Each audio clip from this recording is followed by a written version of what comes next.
waaqayyoon barbaanna warri gooftaan qabne Yesuusitti amanna karaa waaqayyoo barbaanna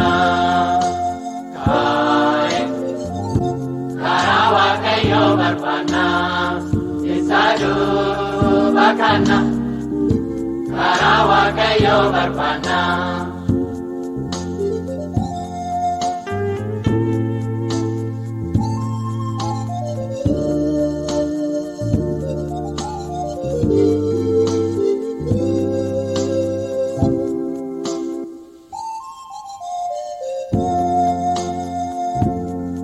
Warri tukkugone gooftaatti amanna eega isaanii kanneen ifama arganna Yesuus gooftaa guddaa nu hin gaatin jenna kan amantii dhabne amantii kadhanna karaa waaqayyoo barbaanna karaa waaqayyoo barbaanna.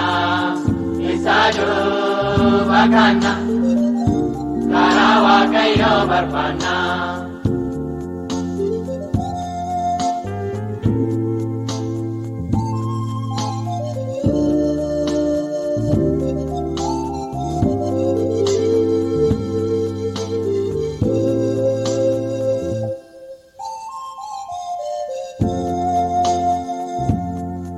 Yesuus hin qabanne yeroon keenya hundaa akka kansaa ta'u utuun dukkanaa'een waaqatti dheessina yeroo mootummaatiin uumaa keenya yaanna karaa waaqayyoo barbaanna karaa waaqayyoo barbaanna isa duuba kanna karaa waaqayyoo barbaanna.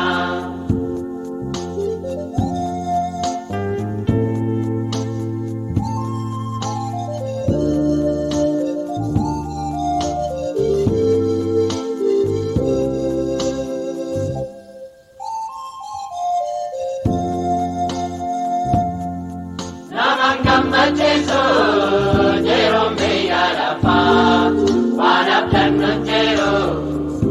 Yaanu matafa, cubbuu warra jennu kottaarran ibsa.